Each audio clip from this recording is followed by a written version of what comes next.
다윗의 일생은 부족한 예수님을 완전하시고 부족한 모습으로 예수님을 연기한 거라고 생각하면 돼요. 1900년 가량 나라가 없이 전 세계로 떠돌아다녔던 마른 뼈다귀와 같았던 유대인들, 다윗을 가장 위대한 왕으로 생각합니다. 2차 대전 때 홀로코스트를 경험하고 국제 여론이 너무 불쌍하지 않느냐, 그 핏값으로 1948년 약속의 땅에 나라가 세워집니다. 물론 여러 가지 국제 정치의 막후에 역학들이 있었겠지만 누가 하신 일이라고 생각합니까? 성경에 예언해 놓은 일을 하나님이 친히 하신 겁니다. 인생들의 자유의지와 지혜와 권모술수와 정치를 다 아울러 가지고 하나님은 말씀을, 영원한 말씀을 친히 이루어 가십니다. 우리의 삶도 똑같아요. 또 성경으로 수없이 훨씬 더 많이 예언하신 대로 예수님 다시 오신다 했습니다. 예수님이 오셔서 세우시는 나라를 헬라어로는 그리스도의 나라, 그렇죠? 크라이스트. 그 다음에 히브리 말로는 메시아닉 킹덤, 메시아의 왕국이 이 땅에 세워집니다. 만군의 여호와 전능하신 하나님의 열심히 이것을 성취하고야 맙니다. 우리는 이 땅의 수많은 시험을 이기고 이 땅의 사망의 세력들을 이기고 남은 자들이 되어 그 나라의 백성 되어야 됩니다. 더 도전할 만한 것은 그 나라에서 1000년 동안 왕노릇하는 반열에 들어갈 수 있기를 축원합니다. 그것을 위하여 이 땅에 이기고 남은 자가 되어 이 땅에서 지금부터 땅에서 왕노릇하는 자로, 승리하는 자로 살아갈 수 있기를 축원합니다. 쉬운 일은 아니지만 훈련하면 돼요. 우리는 훈련하고 있고 대가를 지불했습니다. 계속 하고 할 거예요. 영원한 기업으로 주신 약속의 땅에, 기업이 땅입니다. 하나님이 주시고자 하는 기업은 핵심이 땅이에요. 삶의 터전이에요. 근대 이스라엘 국가가 세워진 후에 만들어진 국기의 모습은 이러합니다. 위와 아래에 다윗의 별이 있습니다. 믿음의 조상 아브라함에게 약 4000년 전에 창세기 15장 8절에서 하나님이 약속하셨습니다. 위로는 큰 강 유브라데, 지금 이라크에 있는 그 비옥한 초생딸 지역이죠. 유브라데 강 유역. 아래로는 이집트, 남쪽에 이집트의 애굽강, 그 나일강 유역까지 포괄하는 광대한 영토를 약속하셨어요. 지금 이스라엘의 땅은 아주 조그마하잖아요. 하나님이 주겠다고 약속한 땅은 이렇게 어마어마합니다. 이게 무슨 의미일까? 그리고 그 가운데 다윗의 별, 하나님의 택한 백성에게 영원한 기업으로 주신 영토를 예수 메시아의 그림자인 다윗의 별이 통치한다는 뜻이에요. 이것을 신약에 더 업그레이드된 예수의 복음으로 재해석을 하면 위로는 하늘 끝까지, 예수님은 지금 왕좌는 하늘, 가장 높은 하늘에 보좌에 앉아 계십니다. 하늘 끝까지. 아래로는 땅 끝까지. 땅은 우리한테 맡겨놓았어요. 다윗의 별, 실상은 뭐예요? 광명한 새벽별이신 만왕의 왕 예수 그리스도가 통치하는 메시아 통일 왕국의 깃발로 보아도 무방합니다. 바울은 말했습니다. 표면적 유대인이 아니요, 이면적 유대인. 누구든지 예수 메시아를 믿고 순종하는 자는 이면적 유대인, 혈통은 아니지만 믿음으로 의롭다함을 받고 의의 나라, 거룩한 나라의 백성이 되고, 또 그 믿음의 분량과 또 삶을 반영하여 왕노릇 할 수 있도록 권세를 위임해 주셔요. 왜냐? 사람은 창세전부터 또 창세기에 나타난 창조의 말씀대로 땅에서 다스리는 왕노릇 하는 자로 창조되어졌기 때문에 그래요. 바울은 표면적 유대인들이 모세 율법의 수건에 눈이 가려져서 하나님 나라에 예수 그리스도를 통한 하나님 나라가 세워지는 것에 대한 이 엄청난 신비, 그레이트 미스테리를 깨닫지 못한다고 탄식했어요. 종교적인 경전, 율법적인 열심으로 되는 게 아니에요. 지혜와 계시의 성령으로 마음의 눈이 밝아져야 되는 거예요. 성경도 마찬가지예요. 성령으로 충만하지 아니하고 설교하고 말씀 읽고 가르치고 논문 쓰고 조심하셔야 돼요. 소경이 소경을 인도할 수 있게 되는 거예요. 특별히 이 시대는 반드시 필수품입니다. 성령과 말씀으로 충만할 수 있기를 축원합니다. 그러지 않으면 우리가 지금 상대하는 이 강한 자 못 이깁니다.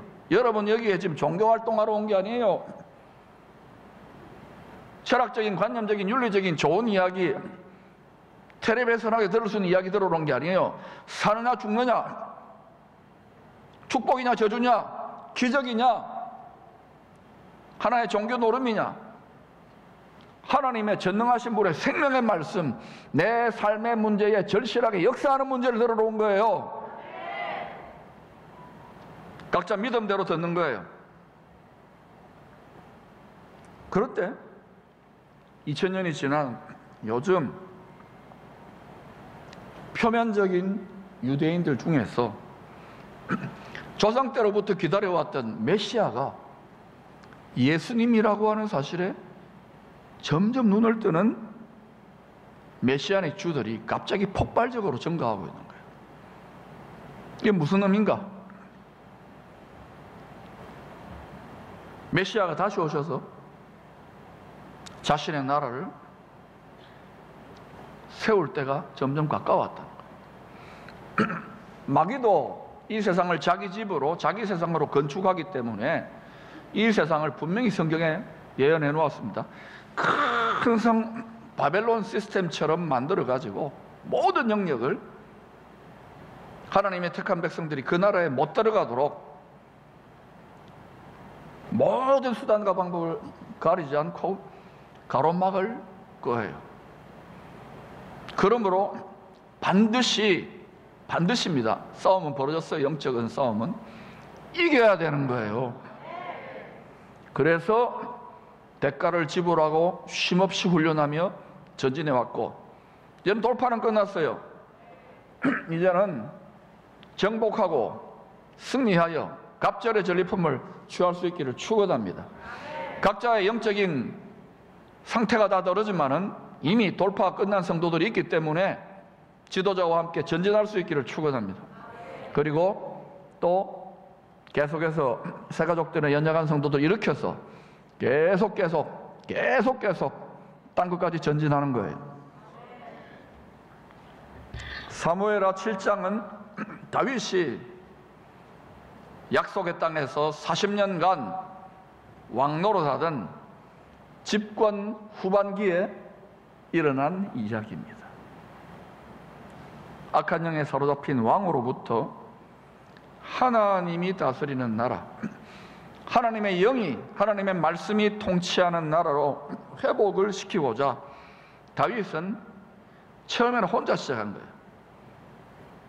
안팎의 원수들과 자기 자신과 세상과 공중의 권세 잡은 자들과 끊임없이 전쟁을 해야 했습니다. 처음에는 골리앗 때려잡아가지고 신났어요. 인기가 최고다.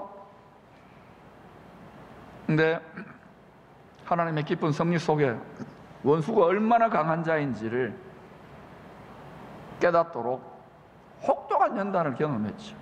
10년이 넘는 세월을 계속되는 죽음의 위기 속에 혼자 도망다녔습니다. 아마 그때 나라의 언론들과 신문과 텔레비에서 계속 지명수배자 신고하면은 어마어마한 포상금 준다 그러고 전부 다 배신 때린 거예요. 다윗이 뭐 대단하다, 만만을 죽였다, 영웅이다 그러는데 사람이 얼마나 간사한지요.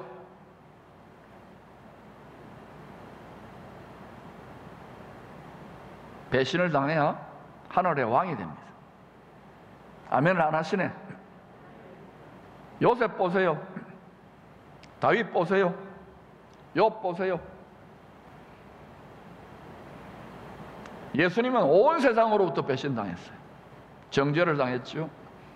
여러분 중에 억울하고 원통하고 배신당하는 일 있습니까? 하나님 여러분을 왕 삼고 있어요. 주님을 닮은 왕. 힘들어요. 알아요. 이치를 깨닫고 도리를 깨닫고 주님이 왜 이걸 허락하시는지를 깨달으면 넉넉히 이겨내요.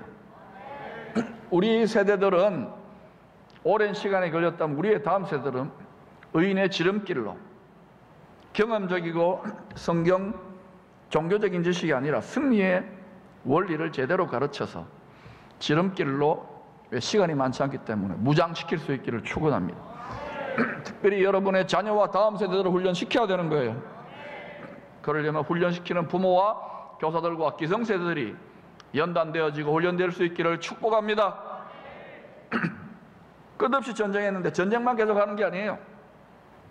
하나님이 계속 기름 붓는 거예요.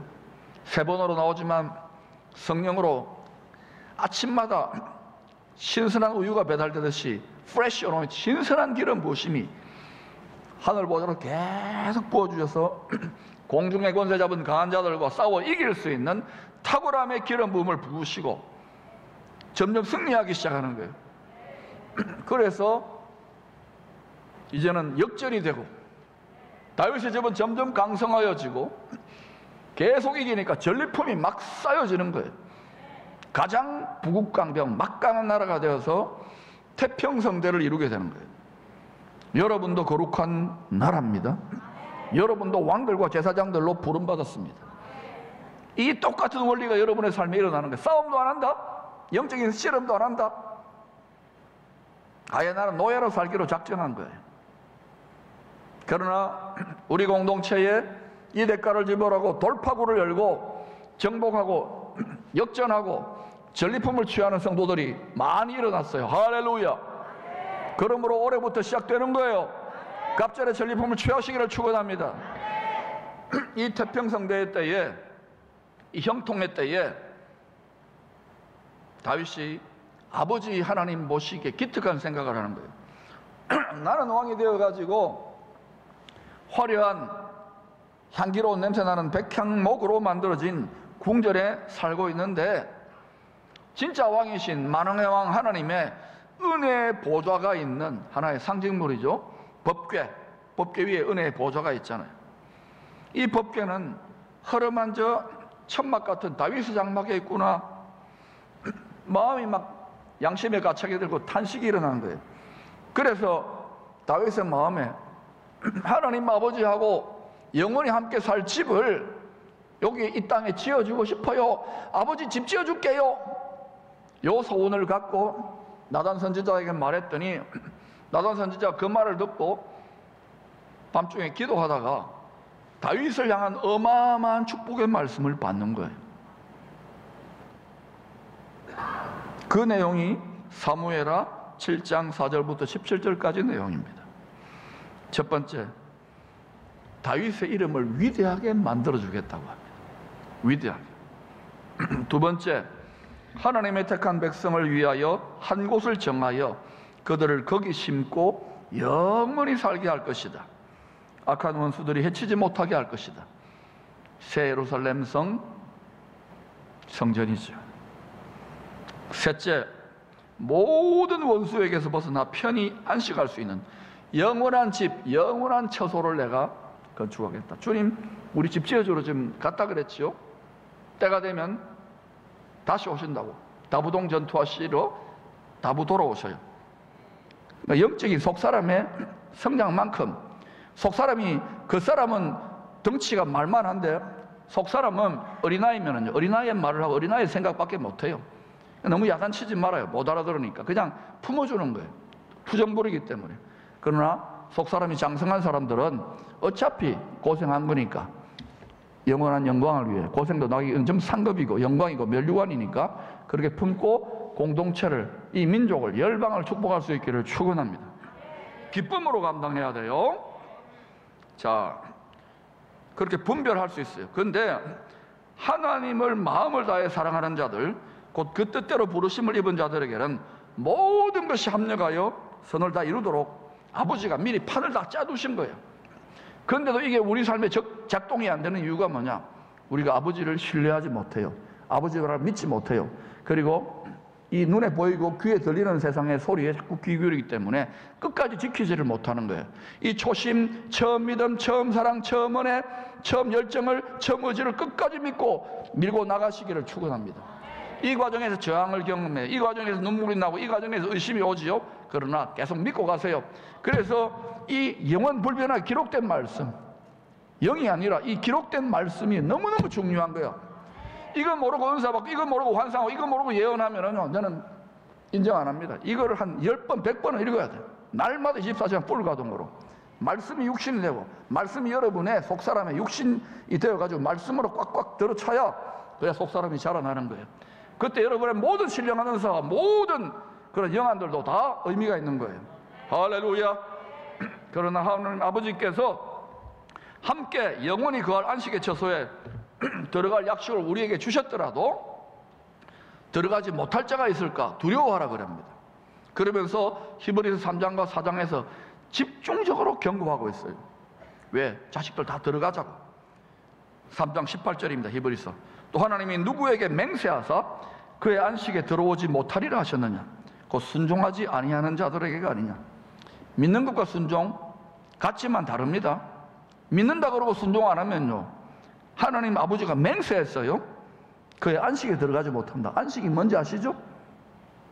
안식할 처소, 새 예루살렘 성에 우리 집에 못 들어간다는 거예요. 이 제 말이 아니라 성경 말입니다. 여러분 심각하게 들어야 돼요. 그래서 순종이 형식적인 제사보다 나은 거예요. 요식적인 예배 행위나 자기 체면 치밀의 종교 행위보다 나은 거예요. 반드시 순종이 따라와야 돼요. 그래야 이긴다고요. 그래야 이 시대를 이길 수 있어요. 여러분 상식과 상식에 맞지 않더라도 순종하시기를 축원합니다. 요한계시록 21장 22절은 주 하나님 전능하신 이와 및 어린 양이 그 성전이라고 했습니다. 다시 말하면 우리의 사람의 모델이 어린 양 예수님의 모델이, 하나님의 모델이라고요. 그런데 어린 양 예수님의 완전한 성전의 삶을 이 땅에서 보여주신 거예요. 우리가 성전이잖아요. 그러니까 지상에 사람은 성전이요, 집이요, 장막이요, 교회요, 나라요, 세상인 거예요. 믿습니까? 모든 것은요 하나님하고 사람이 다 해요. 왕이기 때문에. 그렇기 때문에 여러분 우리는 장차 영원히 하나님과 함께 거할 하나님이 하늘에 완성해 놓은 어린 양 예수 그리스도의 성전의 모형이고 예고편인 거예요. 지금 우리 지금 연습하고 있는 거예요. 하늘의 실상인 완전하고도 영원한 어린 양 성전이 지금 완성되어 있잖아요. 거기에 우리가 함께 지어져 가고 이게 다 완성되면 이 땅의 사람이고 이 옛 세상은 다 사라지고 없어집니다. 교회이고 성전이고 성막이고 다 사라지고 없어져요. 그럼 교회 무시하느냐? 아니에요. 건물이 필요하고 좋은 시설이 필요하지만 그때까지 유효한 거예요. 믿습니까? 그렇기 때문에 영원한 새 예루살렘 성에 예비되어 있는 완전한 성전과 함께 지어져 가기를 사모하시기를 축원합니다. 다윗이 했던 고백은 구약적인 계시의 한계 속에서 이 소원을 가진 거예요. 나 아버지하고 영원히 함께 살 성전을 짓고 싶어요, 아빠. 이 소리예요. 그랬더니 아버지가 너무너무 좋아가지고, 야, 이거 다 복 네가 져라. 이게 여러분 하나님 아버지의 마음입니다. 에베소 2장 22절, 너희도 성령 안에서 하나님이 거하실 처소가 되기 위하여 그리스도 예수 안에서 함께 지어져 가느니라. 세상 임금 이 마귀는요, 이 세상을 자기들이 영원히 다스리는 집으로 건축하고 있어요. 그래서 예수를 버린 돌 취급한 거예요. 그러나 이 예수님이 이제는 하나님 나라, 하나님 집의 모퉁이 돌이 되어가지고, 모퉁이 돌이란 뭡니까? 기초석이 되어가지고 만세반석이 깨어진 거예요. 우리 때문에 깨어진 거예요. 거기 생수가 나와요. 생명의 수가. 기초석이 되어가지고 그 위에서 우리가 함께 성령 안에서 그리스도 함께 지어져 가고 있는 거예요. 아멘. 우리는 그 집에 살 거예요. 그래서 여러분 말씀의 설계도를 믿으시기 바랍니다. 우리의 자그마한 지식과 고집과 생각과 선입견과 경험을 내려놓고 말씀의 설계도를 믿으십시오. 우리 아버지는, 예수님은 건축의 천재예요. 따라합시다. 노래 한번 불러보십시다. 잘 짓고 잘 짓세 우리 집 잘 짓세 만세 반석 위에다 우리 집 잘 짓세. 나무 집 잘 지어주는 게 아닙니다. 이 세상 마귀의 집 잘 지어주는 게 아닙니다. 우리 집 잘 짓는 거예요. 우리 집. 내 집 짓는 거예요. 아멘. 그러므로 여러분 이 집 재료를 잘 택해야 돼요. 제가 정직하게 말합니다. 이 땅에서 여러분이 하나님 앞에 어떤 마음과 입술의 고백으로, 어떤 삶의 열매로 여러분이 주님께 드렸느냐가 전부 다 여러분 영혼이 살 집의 재료가 돼요. 그런데 새 예루살렘 성의 집은요, 홍보석, 녹보석, 황금길이고요, 값진 진주고 전부 다 변치 않는 보석들로 치장되어 있어요. 신앙도 마찬가지예요. 여러 가지 불시험이 허락되어지는 이유는 변질되는 것들은 못 들어와요. 썩어지는 신앙은 못 들어가는 거예요. 말씀대로 순종하고 이 과정에서 원수의 불시험을 하나님이 아버지의 높은 차원의 지혜를 허락해 놓는 거예요. 이 속에서 이걸 이기고, 원통함과 다윗을 생각하세요. 이걸 이기고 영광의 불까지 가게 될 때 여러분의 삶에 승리의 역사와 태평성대의 형통의 역사가 시작되는 거예요. 그 반열까지 나아간 분들이 지금 많아지고 있어요. 이것이 되어질 때에 한국교회는 이 민족을 축복할 수 있는 영적인 수준으로 업그레이드하는 거예요. 그런데 이 민족 오늘 진정으로 이끌고 나아가게 되는 위대한 하나님의 사람들이 우리 다음 세대 가운데 많이 일어나게 될 줄로 믿습니다. 사랑하는 여러분, 이 영원한 행복을 아버지께서 자기 친아들을 희생제물로 내어주셔가지고 한 사람도, 다 자식이기 때문에 한 사람도 빠짐없이 다 제 집에서 함께 살기를 원하시는 거예요. 그런데도 이 세상과 육체가 전부 다 있냐, 다 갈수록 더 많은 자들이 끌려 들어가니, 그래서 이 원통을 가지고 나아가고 아버지의 이때에 주시는 성령의 탁월함의 기름 부으심을 공급받으면은 여러분은 놀랍게도요, 많은 자들을 옳은 대로 이끌 수 있는 하늘의 영광이 별처럼 빛나는 사람들로 드러나게 될 줄로 믿습니다. 오늘 제 이야기를 그저 종교적인 덕담으로 듣지 마시고 여러분의 삶에 다윗에게 임한 축복이 임하는 약속의 말씀으로 성령으로 받으시기를 축원합니다.